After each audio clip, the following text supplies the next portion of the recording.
Hello. In this video, I'm going to be solving exercise 3.5.101 from Jiří Lebel's notes on Diffy Qs. In this exercise, we're given 5 different systems, and our task is to describe the behavior of the systems without actually solving them. What do they mean by behavior? Well, they're essentially just asking whether the system is like a source, if it's a sink, a saddle, as well as whether it spirals like in some particular direction. Okay. So this section uses eigenvalues to describe the behavior of such systems. And the eigenvalues here come from the matrix representations of these systems. And so, before doing anything else, we need to actually describe these systems as matrix systems. Let's do them one by one. So A, first arranging my equations, equals x plus y prime equals x minus y. It's not hard to see that this system is just x prime, y prime, equals 1, 1, 1, negative 1, xy. And the thing that's going to determine our eigenvalues is this matrix A. So we need to find the eigenvalues of A. And this amounts to finding out when the determinant of this related matrix is 0. This determinant of A minus lambda I. We're trying to solve for lambda. Here, I is the 2 by 2 identity matrix. And so plugging everything in, we get 1, 1, 1, negative 1, minus, and then when we take lambda and we scale, or I'll write out the step actually. So the identity matrix, the 2 by 2 one at least, has 1s along its main diagonal and 0s everywhere else. So it looks like this. But this evaluates to be 1, 1, 1, negative 1, minus lambda 0, 0, lambda. And this gives determinants of 1 minus lambda 1 when we subtract. So what I'm doing here is I'm just subtracting corresponding entries.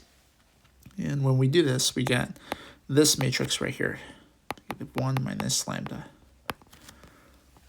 And how do we find the determinant of this 2 by 2 matrix? Well, we just cross multiply. So this will be 1 minus lambda, negative 1 minus lambda, minus 1 times 1. And this is going to be, so there's a bit of algebra we need to do. This is going to be 1 minus lambda plus lambda. Or actually, we can make our lives a bit easier. So notice that I can factor out a minus 1 from this expression here. And if I bring it out to the front, I get negative 1 minus lambda and then 1 plus lambda minus 1 for the right side. And this is easy enough using the difference of squares formula. This gives us minus 1 minus lambda squared minus 1, which is lambda squared minus 1 plus 1. Or, in other words, we get, that's a mistake. So I'm doing lambda squared minus 1, but I'm subtracting 1 after. So this gives me lambda squared minus 2 instead. And this implies that my eigenvalues are lambda equals plus or minus root 2. And so now, well, how do we determine whether we have a source, sink, or a saddle? Well, we need to remind ourselves of how to determine these behaviors from the eigenvalues, which I'm going to do in the next page. So recall, if A is a 2 by 2 matrix,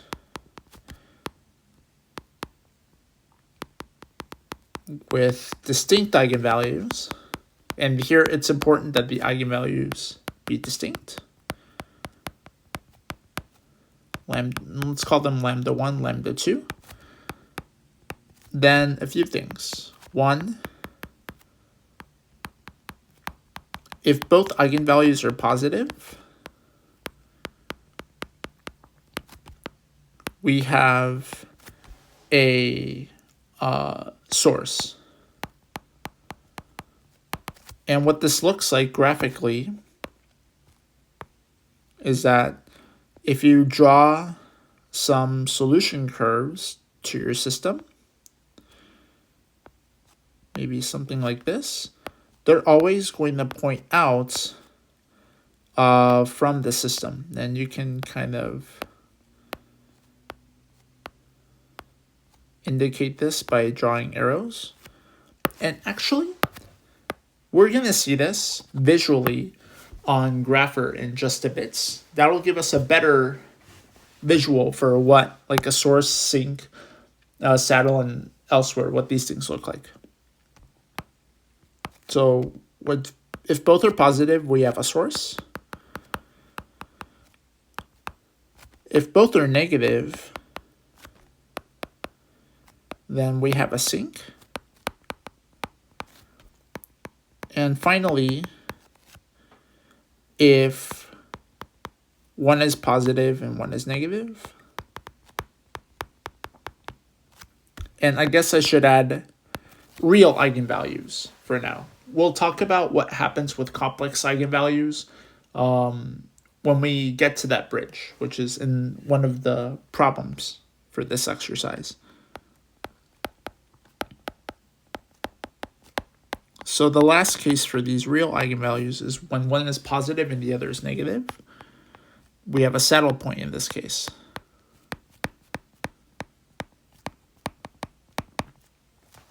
And so, going back to our matrix, well, we see that we have plus and minus root 2. One of the roots is positive, so it's probably better if I read it like this. Lambda 1, lambda 2. One of the eigenvalues is positive. One of the eigenvalues is negative. So this tells me that we have the behavior is a saddle.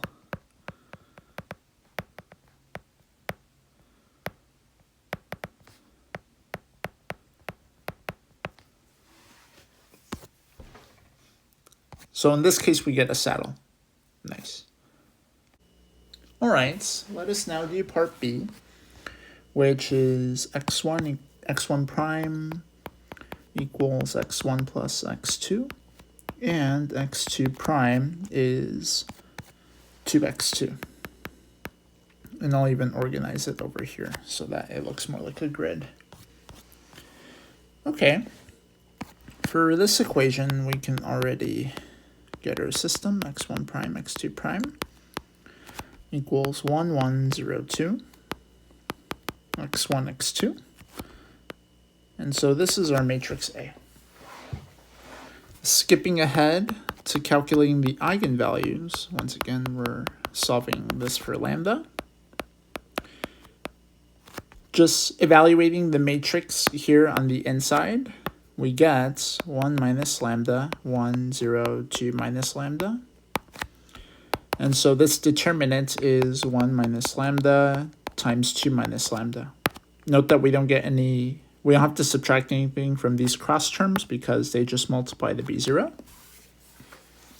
And already this tells me that my eigenvalues are lambda 1 equals 1 and lambda 2 equals 2. Again, from the previous corollary, note here that we have two distinct eigenvalues, good, and they're both positive.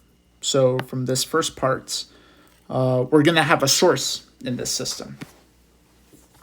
Very nice. Now let's do part C. And part C says x1 prime equals 2x2 and negative 2x2, sorry. And x2 prime equals 2x1. Let me just confirm that. Yes. So once again, matrix notation, x1 prime, x2 prime. this is going to be, and you can work this out, you're going to get the matrix 0, 2, 2, 0 for your coefficient matrix, and then we get x1, x2. And so what are the eigenvalues of A? Well, once again, we're going to solve this equation here, which is determinants of negative lambda, negative 2 to negative lambda. And this determinant, working it out mentally, we're going to get lambda squared plus 4. And so here we get complex eigenvalues.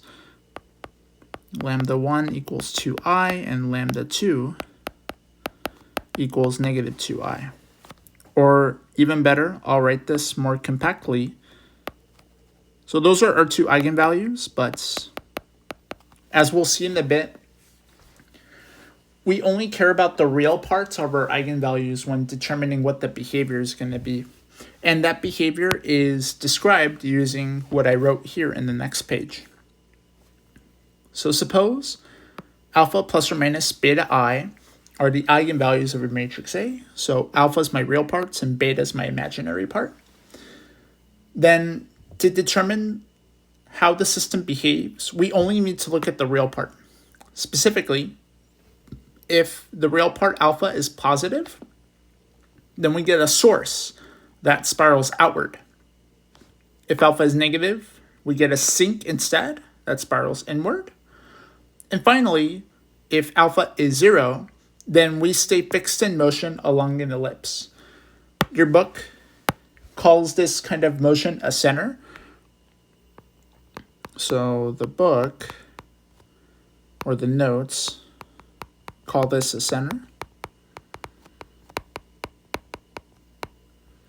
And we'll see what this looks like, again, when I plot this later on, okay? Now let's do part D. So part D, we're given x prime equals x plus 3y, and y prime equals, let me check, negative 2x minus 4y. And so here, I'm just going to skip ahead to the matrix A. We can already see that our coefficient matrix is going to be 1, 3, negative 2, negative 4. And so now, finding the eigenvalues, A minus lambda I, we're going to get determinants of 1 minus lambda, negative 4 minus lambda, negative 2, 3. And this in turn is 1 minus lambda times negative 4 minus lambda minus negative 2 times 3. And this is going to give me negative 4 minus lambda plus 4 lambda plus lambda squared plus 6. And what does this work out to be? Well, we have lambda squared. 4 lambda minus lambda is 3 lambda. 6 minus 4 is 2. So we're going to get lambda squared plus 4 lambda, 3 lambda, sorry, plus 2, okay? All right, now we just need to solve this equation. And I'm going to use the quadratic formula for this. So using the quadratic formula, we get negative 3 plus or minus 3 squared minus 4, 1, 2, all over 2 times 1. And this is going to be negative 3 plus or minus, so this is 9 minus 4 times 2 is 8, so it's going to be 1. So this will be root 1, and so this simplifies to just 1 all over 2. And so this, if we take the plus sign, we're going to get, and I guess I'll write it this way. If we take the plus sign, then we're going to do negative 3 plus 1. So that's negative 2 over 2, which is negative 1. Or if we take the minus sign, we're going to do negative 3 minus 1. This is going to give us negative 4. And so divided by 2, we're going to get negative 2. So we have two eigenvalues, negative 1 and negative 2. Since they're both negative, our conclusion is that this is a sink.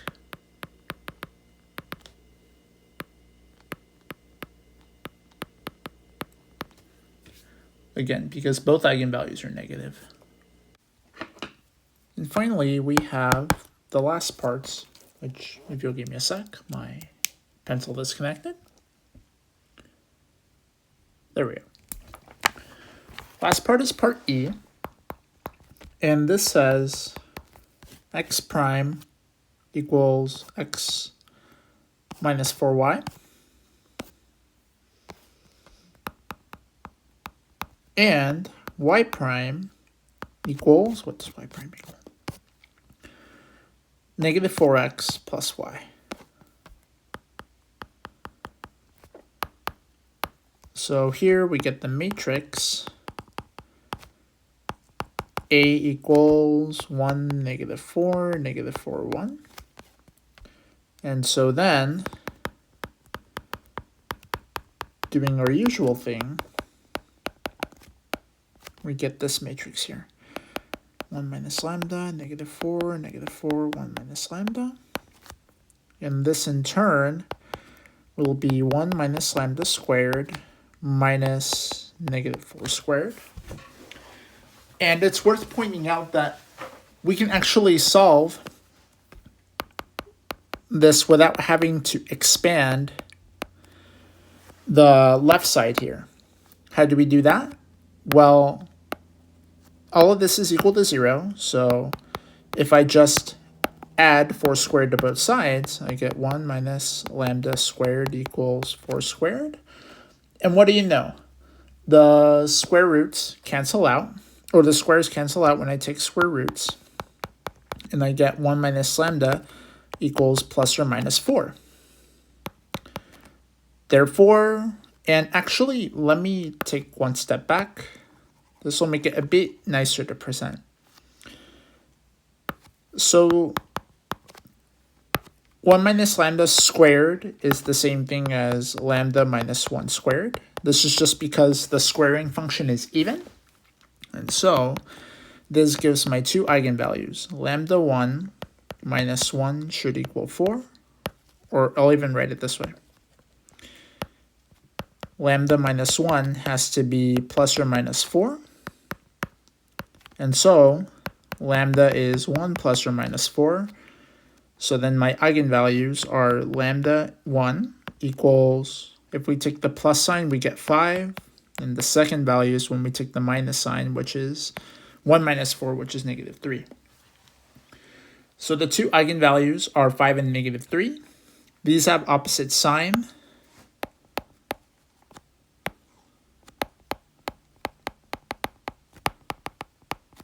Because one's positive and one's negative. So the behavior is that of a saddle.